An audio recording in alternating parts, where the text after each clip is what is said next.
హెచ్చరిక, దైవజనుని హెచ్చరిక. 25వ వచనం. జనులు గుంపుగూడి తన యొద్దకు పరిగెత్తుకుని వచ్చుట చూచి, యేసు చూచి, గుంపులు గుంపులు గుంపులు జనులు వచ్చేస్తున్నారు చూసి, ఇంకా అందరు రాని, అందరు వచ్చాక చేస్తాను అద్భుతం, అందరు వచ్చాక చేస్తాను, కెమెరాలు రెడీ చేయండి, కెమెరాలు రెడీ చేయి, అన్ని పెట్టుకో అని ఈ రోజుల్లో మనం అనుకుంటున్నామండి. ఆయన అతన్ని చూసి కనికరపడి, అయ్యో ఈ యవనస్తుడు ఇలా బాధపడుతున్నాడే, ఈ యవనస్తుడు ఇలా గిచ్చుకుంటున్నాడే, ఇలా కొట్టుకుంటున్నాడే, ఈ తండ్రి ఇలా ఏడుస్తున్నాడే, ఈ తండ్రి కొరకు ఈ కుమారుడు కొరకు నేను స్వస్థత చేయాలి. అంతే. నా గొప్పతనం చూపించుకోవడానికి కాదు. చూసారా, ప్రేమ కలిగిన ప్రభువు గుంపులు రాకముందే ఏం చేశాడో చూడండి. యేసు జనసమూహములు గుంపి కూడి తన యొద్దకు పరిగెత్తుకొని వచ్చుట యేసు చూచి, మోగవైన చెవిటి దెయ్యమా, వానిని వదిలిపొమ్ము, ఇక వానిలో ప్రవేశింపవద్దని నీకు ఆజ్ఞాపించుచున్నానని చెప్పి ఆ అపవిత్రాత్మను గద్దించెను. మోగవైన చెవిటి దెయ్యమా, వీనిని వదిలిపొమ్ము, వదిలిపెట్టావు, మళ్ళీ రేపు రాకు, మరల ఎన్నడూ వీనిలో ప్రవేశించకు. అది చాలా ప్రాముఖ్యమైనది. ఈ రోజుల్లో బోధకులు చేసే ప్రార్థనలకి, ఆ రోజున యేసయ్య చేసిన ప్రార్థనకి తేడా ఏంటంటే, మరల రావద్దు, మరల స్వస్థత పొందొద్దు, మరల అనారోగ్యం పాలవద్దు, మరలా నీ కోసం ప్రార్థన చేయాల్సిన అవసరం ఇక రానివద్దు. ఒక్కసారి యేసు ప్రభువు నన్ను మార్చాడు అని చెబితే మరొకసారి నీవు పాపము జోలికిక పోవు. మారు మనస్సు పొందినవాడు పాపము చేయడు. దేవుని బీజముతో పుట్టినవాడు పాపమిక చేయడు. పొరపాటున పాపంలో పడతారండి, విశ్వాసులు కూడా పాపంలో పడతారు, కానీ పాపము ఇష్టపూర్తిగా చేయరు. నేను ఎప్పుడు చెప్తుంటాను, పంది పిల్లని తీసుకెళ్ళి మన కార్పొరేషన్ వాటర్ గబ్బు ఉంటుంది చూడండి, నీళ్ళు పోతుంటాయి, అందులో పడేసామనుకోండి, ఏమంటుంది? థ్యాంక్ యూ బ్రదర్ అంటుంది. నోరు ఉంటే గుర్రు గుర్రు గుర్రు గుర్రు అందులో మూతి పెట్టి తీసుకుంటా కూర్చుంటుంది కదండి. అదే నువ్వు గొర్రె పిల్లని తీసుకెళ్ళి వేసావు అనుకో, ఏమంటుంది? ఎవడరా నువ్వు నన్ను ఎక్కడ పడేసావు అని గురుగురు అంటది. అక్కడ ఎంత తొందరగా లేవగలుగుతా ఆ గుంటలో నుంచి బయటికి లేచి దులుపుకుంటూ దూరంగా పారిపోయి ఆ మురికి నుండి విడుదల పొందాలని ఆశపడద్ది. దేవుని బిడ్డలు పాపంలో ఉన్నోళ్ళు పాపంలో పరవశిస్తారండి, కానీ దేవుని బిడ్డలు పొరపాటున ఒక శోధనలో పడితే, ఒక పాపంలో పడితే దాని నుంచి విడుదల పొందే వరకు గోల పెడతారు. దావీదు మంచి భక్తుడండి, పాపంలో పడ్డాడు. పాపం ఒక్క సీన్ చూశాడు, మేడ మీద నుంచి కింద స్నానం చేస్తున్న ఒక నగ్నమైన స్త్రీ దృశ్యాన్ని చూశాడు, అంతే పాడైపోయింది ఆయన హృదయం. పాపం దావీదు భక్తుడు, మంచి మంచి భక్తుడు, మరకైపోయింది ఆయన జీవితంలో, పెద్ద మచ్చ అయిపోయింది ఆయన బ్రతుకులో. తర్వాత పడ్డాను కదా అని ఊరుకోలా.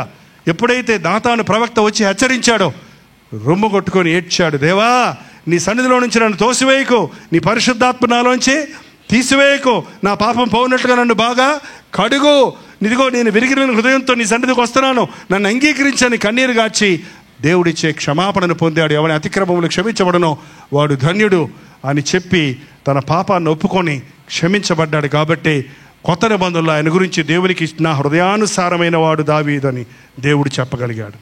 ఒకవేళ పొరపాటును మీరు ఏమైనా పాపంలో పడి ఉంటే ఎంత త్వరగా వీలైతే అంత త్వరగా మీరు దాని నుంచి విడుదల పొందడానికి ప్రార్థించండి.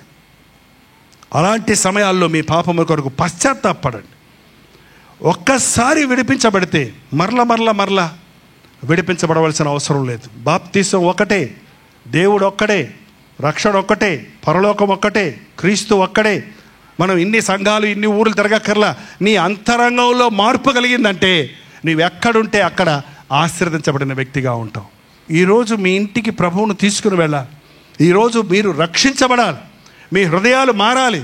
ఈరోజు దేవునితో చేసిన తీర్మానం సంపూర్ణమైనదిగా ఉండాలి. దేవుడు అంటున్నాడు, ఈ రోజు నేను నిన్ను విడిపిస్తాను, నీకిచ్చిన ఈ విడుదల అది శాశ్వతమైనదిగా ఉంటుంది.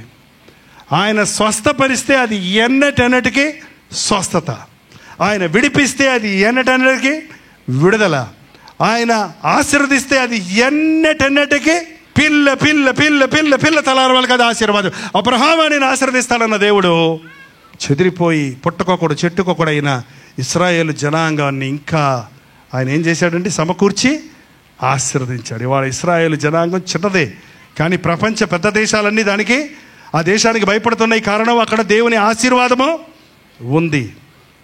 దేవుడు నిన్ను ఆశీర్వదించాలని ఆశిస్తూ ఉన్నాడు.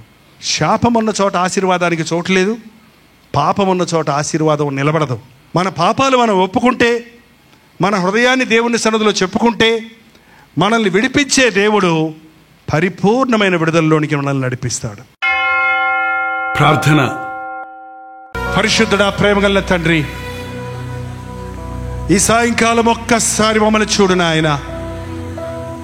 నా యేసయ్యా, నా హృదయంలోనికి రా.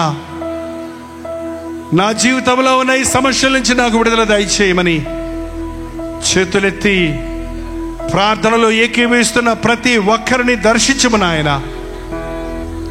ఏ బాధలతో, ఏ సమస్యలతో, ఏ అవసరతలతో నీ బిడ్డలు ఈ స్థలానికి వచ్చి ఉన్నారో నీవు బాగా ఎరిగిన దేవుడవు.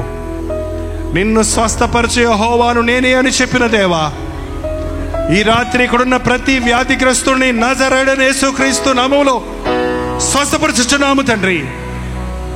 అది క్యాన్సర్ అయినా, అది ఎయిడ్స్ అయినా, అది లివర్ ప్రాబ్లం అయినా, అది థైరాయిడ్, అది షుగర్, బీపీల వంటి బలహీనత అయినా మమ్మల్ని స్వస్థపరచగలిగిన దేవుడుగా నీవు ఉన్నావని నమ్ముచున్నాము నాయన. ఎవరెవరి బాధ ఏదో, ఎవరెవరి అవసరత ఏదో బాగా ఎరిగిన యేసు ప్రభువా, నీ గాయపడిన హస్తమును చాపి ప్రతి ఒక్కరిని దర్శించుము నాయన. ఒకసారి రక్షించబడ్డ మేము పడి లేచేవారిగా కాక, మరల పడిపోయేవారిగా కాక, ప్రభు కొరకు ముందుకు సాగడానికి సహాయం చేయము. ఈ రాత్రి మేము పొందిన ఆశీర్వాదము నీ రాకడ వరకు నిలిచి ఉండడానికి, నిన్ను ముఖాముఖిగా మేము నిన్ను చూచు వరకు మా హృదయ శుద్ధిని కాపాడుకోవడానికి, మా విశ్వాసమును కాపాడుకున్నటకు, భయముతో వణుకుతో మా రక్షణ కొనసాగించుకున్నటకు మా ఒక్కొక్కరికి నీ సహాయము చేయమని యేసు క్రీస్తు నామములో అడుగుచున్నాము తండ్రి. మన తండ్రి అయిన దేవుని యొక్క ప్రేమయు, కుమారుడైన క్రీస్తు యొక్క కృపయు, ఆదరణకర్త అయిన పరిశుద్ధాత్మ యొక్క సహవాసమును కుడి వచ్చిన మనందరికీ ఇప్పుడునో సదాకాలమును తోడైయుండునుగాక. ఆమేన్, ఆమేన్, ఆమేన్.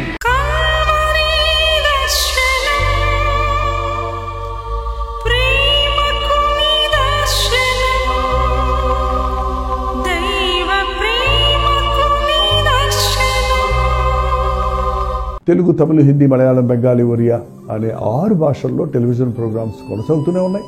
భారభరితమైన పరిచయంలో మీరు సహకరించాలని ఆశిస్తే ప్రభు మిమ్మల్ని ప్రేరేపిస్తే మీ విరాళాలు, కానుకలు డాక్టర్ జైపాల్ ఫౌండేషన్స్ అనే ట్రస్ట్ నెంబర్కి మీరు పంపించవచ్చు. అవి నేరుగా టీవీ ఛానల్స్కి వెళ్తే అందులో ఏది నేను మా సొంత పరిచయం కొరకు ముట్టుకోవటం లేదు, వేరే పరిచయం కొరకు ముట్టుకోవటం లేదు. టెలివిజన్ పరిచయంలో ఇంకా సువార్త అనేది వారికి అది అందించాలని ఆశతో ఒక 20 సంవత్సరాలుగా కొనసాగుతున్న పరిచయం కొరకు ప్రార్థించండి, మీ సహకారాన్ని అందించండి. ఈ విషయంలో మీకు ఇంకా వివరాలు కావాలంటే 89393939 అనే నెంబర్కి మార్నింగ్ 10 నుంచి ఈవినింగ్ 10 లోపల మీరు ఫోన్ చేయండి. వివరాలు గురించి తెలియజేయండి.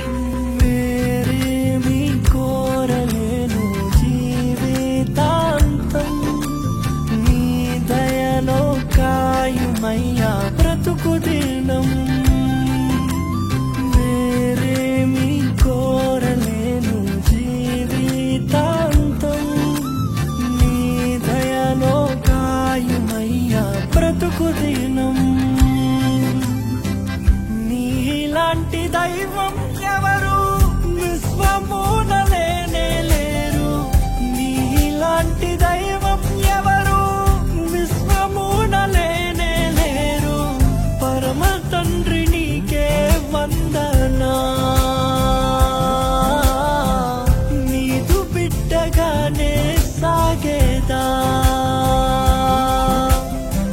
యేసునాథ నీకే వందనా.